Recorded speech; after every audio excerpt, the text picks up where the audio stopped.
Hello, hello, bonjour, bienvenue sur le podcast. J'espère que vous allez bien. Aujourd'hui, j'avais envie de vous parler de dons, d'hypersensibilité, d'intuition. J'avais envie de vous raconter un peu mon histoire. En fait, dernièrement, il y a beaucoup de personnes à qui je parle qui se rendent compte, on dirait qu'ils ont des dons. Puis je ne sais pas pourquoi la vie les amène sur mon chemin ou m'amène sur leur chemin. Là. Bref, on se croise. Puis, c'est vraiment une question qui revient souvent ces temps-ci, à savoir, les gens me demandent, Karel, comment tu as su que tu avais des dons? Tu sais, comment ça a commencé? Fait que j'avais vraiment envie d'en faire un podcast parce que j'ai la conviction au fond de moi que, en fait, on a tous des dons. C'est juste que simplement, on les développe à différents moments de notre vie. Certaines fois, on ne les développe pas du tout. Bon, ça peut être lié à plusieurs choses, des fois à des blocages, des fois à la peur, bref, vraiment à plusieurs choses. Mais j'avais envie de vous dire comment ça s'est passé pour moi pour que vous puissiez peut-être faire des liens avec votre propre histoire, avec vos propres ressentis, vos propres dons. Alors, je vous raconte ça à l'instant. Tout ça a commencé quand j'avais probablement 9-10 ans, je dirais. Dans ma famille, du côté de ma maman, il y a eu plusieurs suicides. Donc, j'ai été confrontée à la mort jeune. Euh, et mes dons, en fait, j'ai compris que je pouvais entrer en contact avec des défunts euh, au décès de un de mes oncles, donc après son suicide. Euh, je me souviens qu'un soir, j'étais couchée dans mon lit, puis j'étais sur le point de m'endormir, puis à un moment donné, j'ai senti comme une main entre mes omoplates. Et là, j'ai entendu Jade. Bon, pour ceux qui ne le savent pas, j'ai un prénom composé, fait que mon prénom au complet, c'est Karel Jade. Et dans ma famille, surtout du côté de ma mère, on m'appelle souvent juste Jade. Alors, j'étais sur le point de m'endormir, je sens la main, j'entends Jade.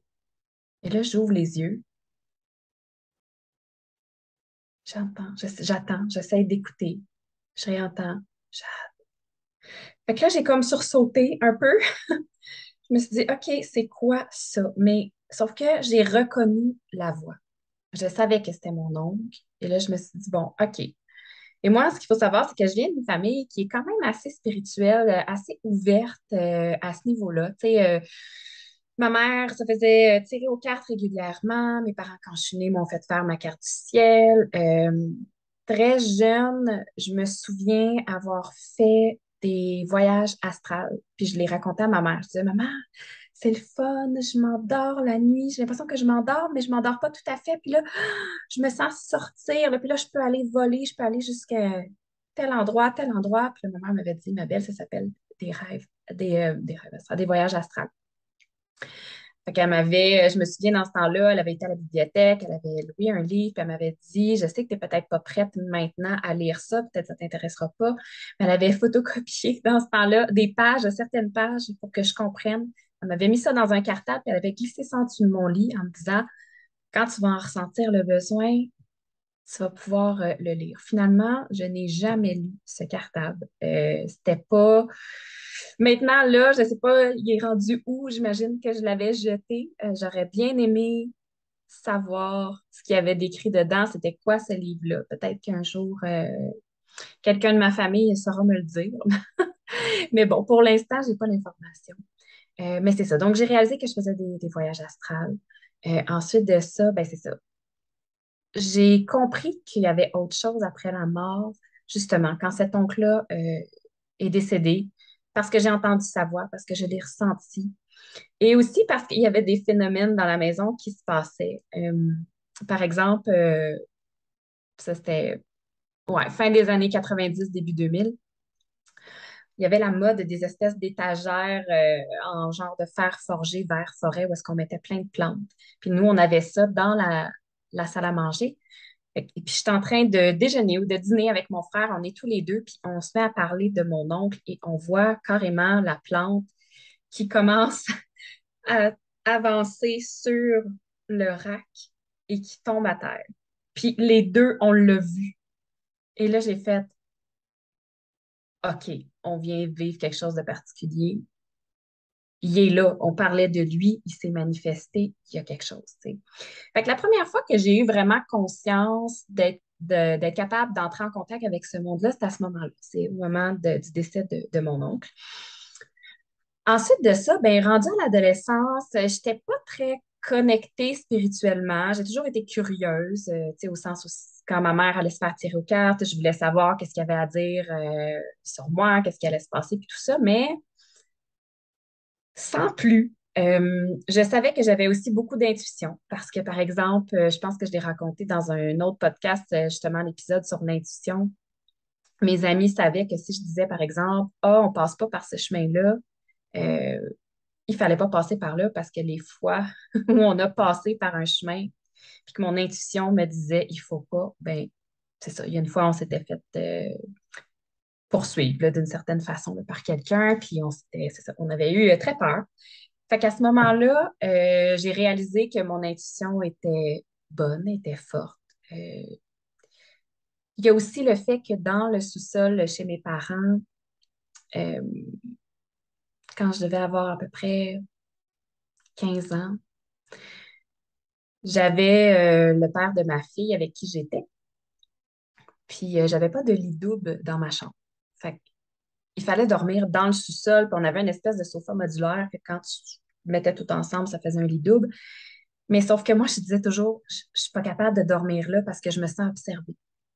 Puis lui, qui ne croyait pas tellement à ça, me disait, ben voyons donc, tu as peur du noir, puis c'est tout. Puis je disais, non, il y a une présence. Là où il y a le congélateur dans le sous-sol, il y a quelqu'un, tu sais. Puis c'est ça. Fait que ça a resté comme ça. Un soir, il me dit, là, moi, je suis tannée de dormir dans ton lit simple, on va dormir en bas. Parfait, on va dormir en bas. On se couche et à un moment donné, moi, j'ai de la misère à m'endormir naturellement. Et là, à un moment donné, il me dit, je suis vraiment pas bien. Il faut qu'on remonte en haut. Une fois rendu en haut, je dis, qu'est-ce qu'il y avait? Il me dit, je me sentais observée. Et là, j'ai fait, ah ah, je suis pas tout seul, tu vois? Fait que là, il m'a dit, oui, OK. Peu de temps après, ma mère avait fait venir une médium à la maison, puis bon, la médium m'avait déjà en partant dit que j'avais une sensibilité, que j'avais probablement des dons, et aussi qu'il y avait un monsieur, une personne décédée qui se tenait près du congélateur dans le sous-sol chez mes parents. Là, je me souviens plus exactement c'était quoi la cause de son décès, mais bref, il était là. Elle m'a dit, il n'est pas méchant, mais il y a une énergie assez imposante. Fait que oui, ça peut faire peur, tu sais.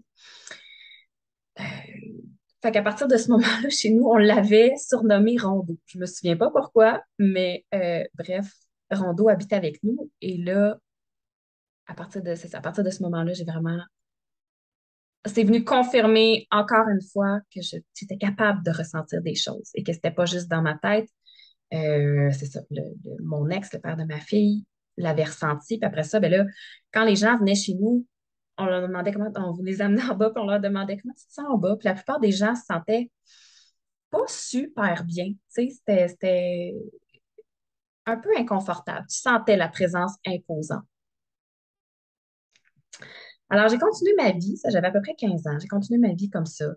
Euh, à l'âge de 19 ans, ouais, à l'âge de 19 ans, j'ai fait des études, un diplôme professionnel en secrétariat. Puis à ce moment-là, bon, j'étais pas très connectée spirituellement, tu sais, un peu, mais pas plus qu'il faut. Sauf que quand on a commencé les cours, on était dans le fond une classe d'une vingtaine de personnes, puis il y avait une femme au bout de la classe qui était assise, puis à chaque fois, mon regard se posait sur elle, puis j'avais l'impression de la fixer, puis je ne pouvais pas détacher mon regard. Puis à un moment donné, je me disais, voyons, pourquoi? Pourquoi? Pourquoi? Et là, un matin, j'ai posé mon regard sur elle, puis j'ai vu à côté d'elle une espèce de halo lumineux. Et là, j'ai fait, wow, c'est quoi ça? Puis là, le soir, je suis revenue chez moi. je me suis couchée dans mon lit et là, j'ai demandé à mes guides, parce que j'ai toujours quand même parlé à mes guides, même si j'étais pas très dans la spiritualité, j'ai toujours parlé. J'ai parlé à mes oncles qui sont disparus, je parlais à mes guides. Fait que j'ai demandé, j'ai dit, OK, là,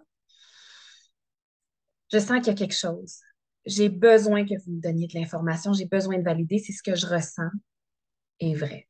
Parce que la plupart du temps, quand je rencontre quelqu'un, je ressens des choses sur la personne. Je peux ressentir un passé. Par exemple, les gens qui ont consommé beaucoup d'alcool, beaucoup de drogue, souvent, je vais le ressentir dans leur énergie, je vais le ressentir dans leur aura. Les gens qui ont eu des traumas, les gens qui ont eu des agressions sexuelles, souvent, ça, c'est des énergies que je ressens. Puis, j'avais souvent réalisé que quand je me mettais à parler avec ces personnes-là, puis qu'ils se mettaient à me raconter leur histoire, ça faisait du sens, tu sais, un peu avec ce que je pensais être une première impression, si on veut. Mais à ce moment-là, je captais vraiment plus les plus grosses énergies, puis un peu plus lourdes même. Alors, pour revenir à l'histoire dans la classe, donc le soir, je me couche et je demande à mes guides, j'aimerais ça, s'il vous plaît, recevoir de l'information. Donc là, je ferme les yeux et j'attends. Et puis là, à un moment donné, il y a comme un flot d'informations qui vient. Puis, de la façon que ça vient, c'est un peu comme si quelqu'un me prêtait ses souvenirs. Euh, Comme si on faisait jouer un film dans ma tête. J'entends pas nécessairement de voix comme la fois avec mon oncle. Je pense que cette fois-là, ça m'a tellement fait peur que j'ai un peu bloqué la capacité au niveau de l'audition. Maintenant, je vais l'entendre certaines fois, des défunts, mais c'est plus rare. Je pense qu'à ce moment-là, j'ai vraiment bloqué quelque chose inconsciemment ou consciemment. Je ne sais pas trop. Mais c'est ça. Donc là, il y a des informations qui commencent à arriver. Je ressens que c'est une mère. Je ressens qu'elle a eu un cancer. Je ressens qu'elle est partie rapidement, mais qu'elle n'a pas souffert. Euh, J'essaie de me souvenir, mais ça commence à faire longtemps un peu de ça, là, mais je me souviens principalement de ces informations-là. Puis là, je me dis, bon, mais parfait. J'ai tout ça, maintenant, je fais quoi? Soit je prends mon courage à deux mains, puis je vais voir la personne à côté, à côté de qui je voyais ce halo-là, puis je vais confirmer, ou j'attends de voir pendant l'année, puis je me dis, quand l'occasion se présente, peut-être que, tu sais, quand la porte va s'ouvrir, je vais en parler, puis que ça va donner. Finalement, je me dis, il faut que j'y aille. Il faut que j'aille confirmer, j'ai pas le choix. Puis il me semble qu'à ce moment-là, j'avais parlé avec une de mes amies, justement, qui était dans le cours. Puis on s'était dit, il faut que tu ailles confirmer. Tu sais, d'un coup que ça serait ça, d'un coup que c'est vrai, d'un coup que c'est pas des histoires que tu te racontes, d'un coup que c'est pas ton imagination, que c'est vraiment, tu as capté un défunt, tu as capté quelqu'un, puis que ça fasse du sens. Il faut que tu confirmes.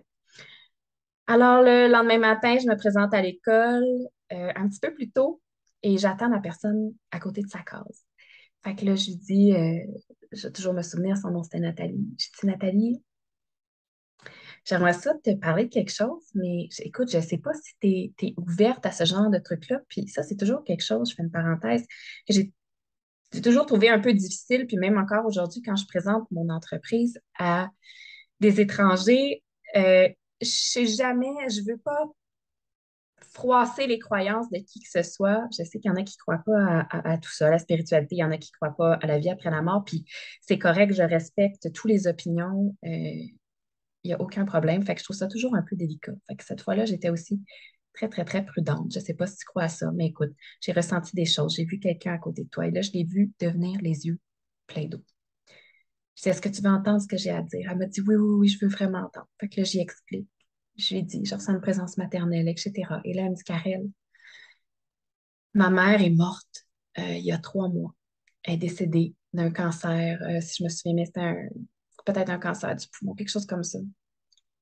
Puis elle m'a dit, elle était sur la morphine à la fin. Fait qu'elle est partie, mais sans trop s'en rendre compte, mais elle était vraiment bien, comme ses douleurs étaient soulagées, etc. Bref, tout ce que j'avais noté dans le carnet faisait du sens, puis j'en revenais pas. Je me suis dit, oh mon Dieu, ça veut dire que ce que je ressens est vrai. Je suis pas folle. J'avais tellement peur d'être folle. Tellement, tellement peur d'être folle, de me faire des histoires, d'être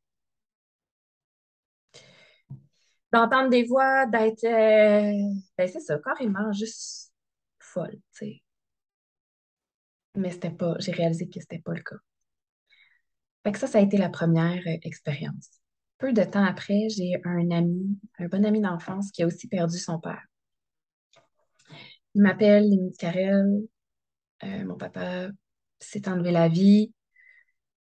Puis là, ben, on parle, puis je me sens tellement touchée par son histoire. Puis là, je me dis, oh mon Dieu, si seulement. Puis, tu sais, les- l'histoire alentour du décès, du suicide était un peu nébuleux. Fait que je me suis dit, si je peux réussir à avoir de l'information sur ça, j'aimerais tellement ça, pouvoir éclaircir puis essayer de donner des réponses parce que je sentais ses questionnements, sa tristesse, son incompréhension. Fait que le soir, je me suis fermé les yeux, puis j'ai demandé à son papa de venir me voir puis de me donner des informations qu'il pouvait me donner. Puis à ce moment-là, ben, j'ai vu l'appartement. J'ai vu un auto rouge. J'ai vu une lettre, comme un genre de testament. J'ai vu aussi le fait qu'il y aurait de la difficulté à trouver le testament. J'avais l'impression qu'il était comme caché à quelque part. J'ai vu l'endroit où il s'était enlevé la vie. J'ai vu tout ça. Fait que le lendemain, je dis à mon ami, il faut que tu viennes me voir, j'ai des choses à te dire. Fait qu'on a parlé, il m'a confirmé bel et bien que son papa s'était enlevé la vie dans la salle de bain, comme j'avais dit. Je me souviens même y avoir décrit la chambre de bain, là, je me rappelle encore. Il y avait un lavabo à la droite, bref, les couleurs de la chambre de bain, le rideau de douche, etc. J'y ai parlé, j'ai décrit la bâtisse. Ça avait fait du sens. C'était la bâtisse où son père habitait. Puis il faut savoir que j'avais jamais eu de contact avec son père. Je l'avais même jamais vu parce que il n'était pas quelqu'un qui était nécessairement présent dans sa vie. Euh, puis je me souviens aussi avoir vu un auto rouge. Puis il m'avait dit, j'ai dit, c'est un rouge Bourgogne, c'est comme pas une couleur commune, là, tu sais. Puis c'est quand même une vieille auto, pas très récente. Et il me dit, oui, c'est l'auto du propriétaire.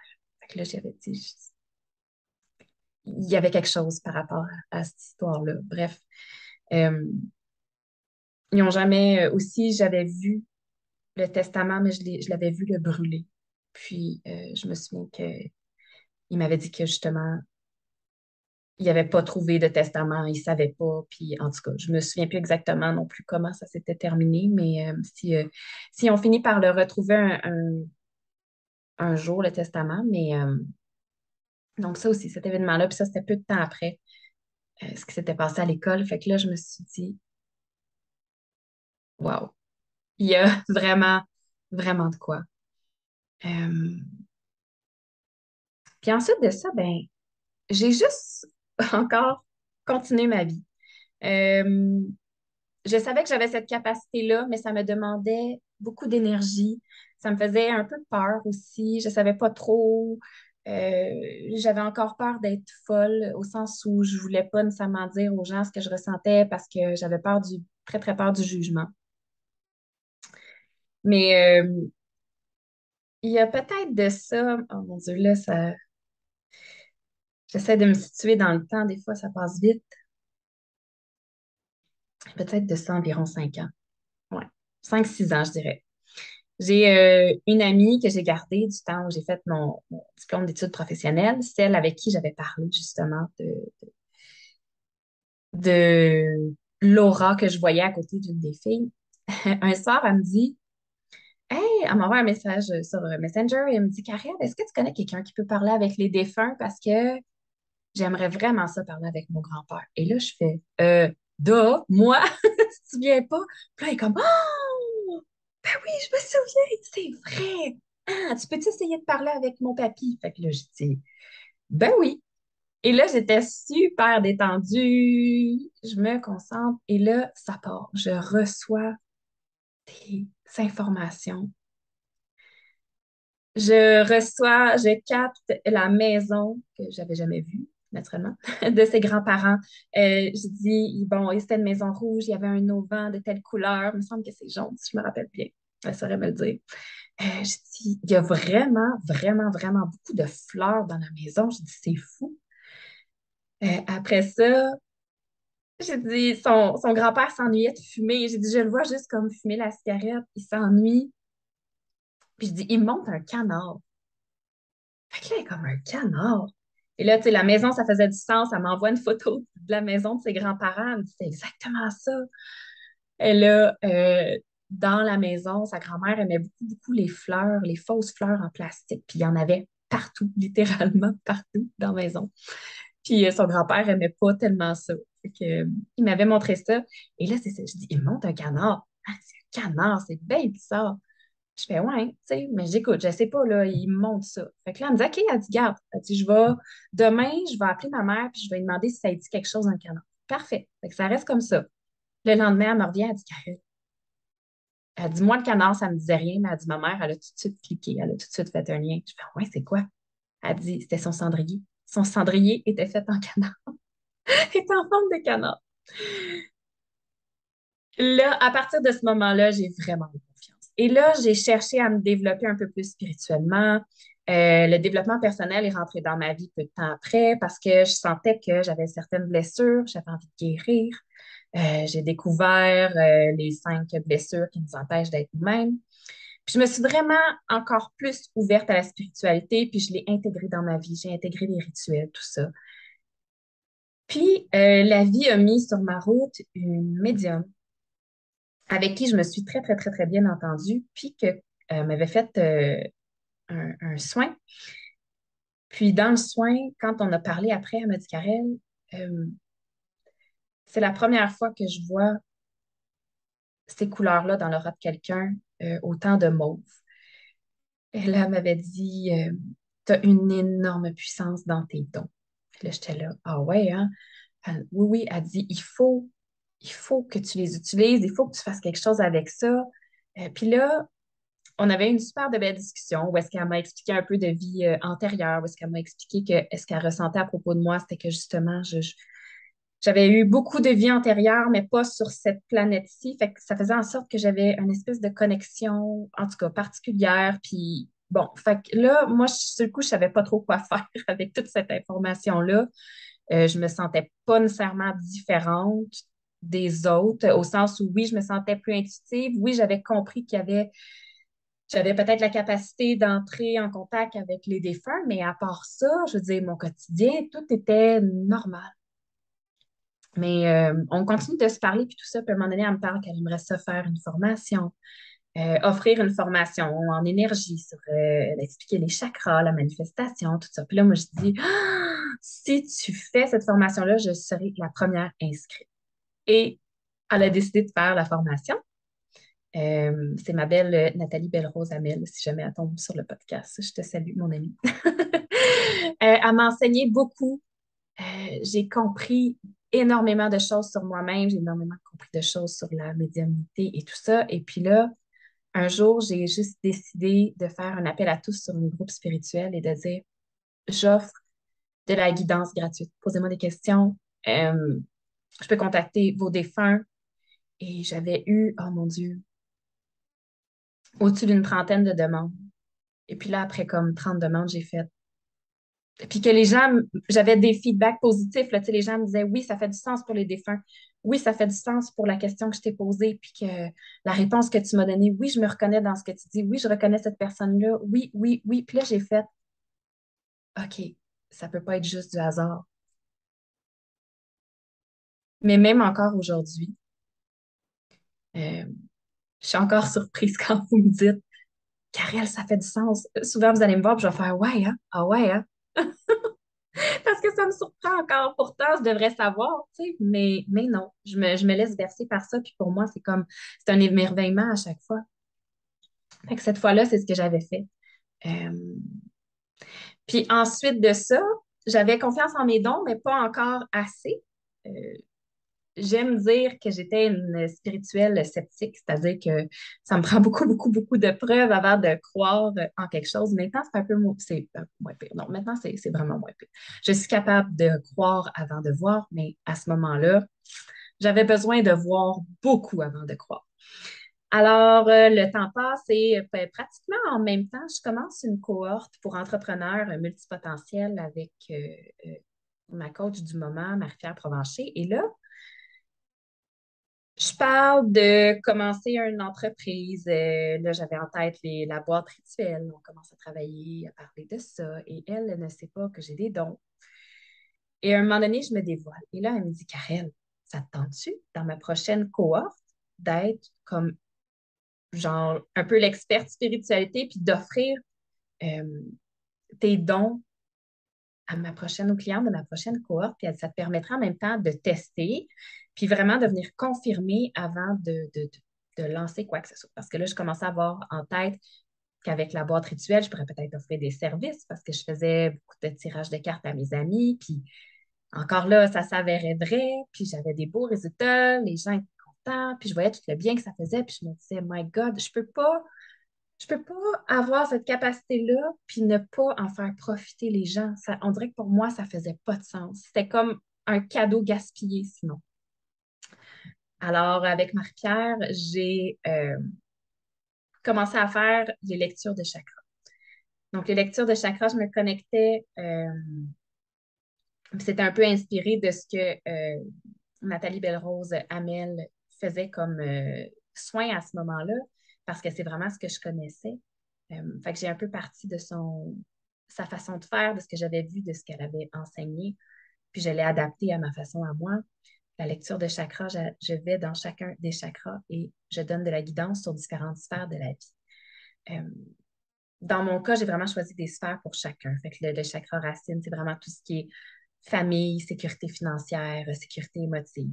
Ensuite, le chakra sacré, ça va être, par exemple, tout ce qui est créativité, relation au corps. Plexus solaire, ça va être les projets, l'ambition, le travail, la confiance en soi. Le cœur, ça va être la relation à soi-même, les relations amoureuses, relations avec les autres.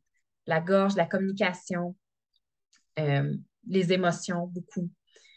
Troisième œil, l'intuition, puis chakra couronne, la connexion au guide. Donc, j'avais fait ça. euh, on était combien? Au-dessus d'une dizaine dans cette cohorte-là. Puis, encore une fois, j'ai tellement vécu des belles expériences et je pense avoir fait vivre des belles expériences aux filles. J'ai eu énormément de retours positifs. Ça faisait du bien. Les filles appréciaient, ils se reconnaissaient dans ce que je disais. Puis, ça m'a vraiment confirmé. Ça a été la confirmation finale de dire, bon, ben, OK, parfait. Cette capacité-là que j'ai, euh, il faut juste que je prenne confiance en moi, il faut juste que je me lance, il faut que je le fasse. Et là, j'ai décidé de partir la page Pure Connexion par Karel. J'ai commencé à avoir des clientes et maintenant, aujourd'hui, je sais très bien euh, que mes dons sont là. Je les reconnais, je les honore, puis je me sens choyée de pouvoir les partager avec vous. Je me sens choyée que vous me fassiez confiance. C'est J'ai tellement de gratitude pour ça, puis j'ai tellement de gratitude de pouvoir. Pour moi, on dirait que c'est comme de redonner. On m'a fait le cadeau de ces dons-là, puis je redonne euh, en donnant de l'espoir, de la joie. Puis pour moi, j'essaie vraiment de voir toujours le positif, au sens où j'ai demandé euh, à souvent ne voir que le positif pour les gens. C'est-à-dire que je veux pas tomber dans les grosses mauvaises nouvelles. Je veux pas. Puis c'est pour ça aussi, il y a certaines personnes des fois qui me demandent, Karel, pourquoi tu fais pas de la santé? La santé, quand je dis pourquoi je fais pas de la santé, c'est en voulant dire pourquoi je fais pas de tirage, mettons, de cartes par rapport à la santé et puis tout ça. Mais en fait, c'est pour la simple et bonne raison que, premièrement, je ne suis pas médecin. Puis je trouve ça vraiment délicat. Puis j'ai envie de voir que du positif. Puis des fois, la santé, je trouve que c'est délicat, il y a des choses, voir la maladie, tout ça. Bon, des fois, je vois quand même des petits bobos, là. Que une personne, par exemple, j'ai eu une cliente dernièrement, je ressentais vraiment beaucoup de trucs par rapport à sa cheville, puis elle m'a dit, ben, j'ai eu 6 entorses. Tu sais, je vais voir des choses comme ça. Souvent en soins énergétiques, je vais aller libérer justement les mémoires de ces foulures-là, ces blessures-là, en fait. Euh, mais c'est ça. J'essaie vraiment d'y aller plus de façon positive. Mon but, c'est vraiment pas euh, que les gens repartent d'une séance avec moi avec de la peine, des doutes et tout ça, mais plus de l'espoir.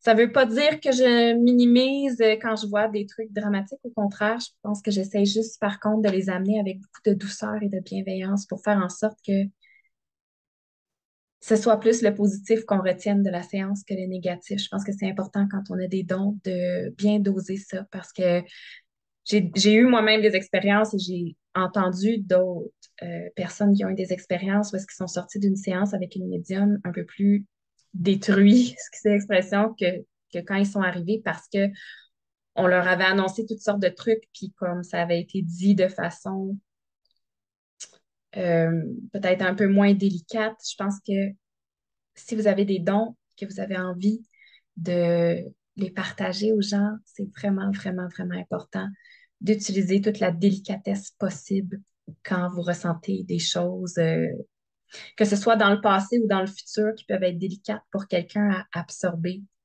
C'est vraiment important de le faire comme si vous annonciez quelque chose à votre meilleur ami en tout temps, puis que vous n'aviez pas envie de se faire de la peine. Fait que c'est de dire les vraies choses, mais de les amener avec amour, douceur, que ça soit reçu. Puis, en fait, je voulais aussi vous dire que si vous avez des dons, puis que vous avez envie de vous pratiquer justement, que vous avez des questions, que vous avez besoin d'aide, il y a la communauté Pure Connexion qui est là pour ça. C'est un espace sécuritaire où est-ce que vous pouvez partager vos questionnements, où est-ce que vous pouvez faire des appels à tous pour tester un service, un don, euh, pour prendre confiance en vous et que vous puissiez après redonner ce beau cadeau-là aux autres puis faire du bien vous aussi. Fait n'hésitez pas à aller dans la communauté Pure Connexion. Alors voilà, j'ai assez parlé. C'est un peu comme ça que ça s'est passé pour mes dons, comment j'ai réalisé, comment je les ai développés. J'espère que ça va vous aider. J'espère que si vous avez des dons, vous allez tout simplement vous donner la chance de les expérimenter. Si vous ressentez que vous n'en avez pas, mais que vous aimeriez ça, vous aimeriez donc, puis que les médiums vous attirent, ben, c'est probablement qu'il y a déjà quelque chose en vous qui a envie de s'exprimer, puis que les dons sont là. Moi, je crois fermement qu'on en a tous, comme je disais au début. On en a tous tout simplement qu'on a certaines capacités où il y a un certain timing pour les développer, puis ça se présente à nous juste au bon moment. Alors, ben là-dessus, je vous embrasse. J'espère que ça l'a répondu à des questionnements que vous aviez, puis je vous souhaite une excellente journée. À bientôt. Bye bye.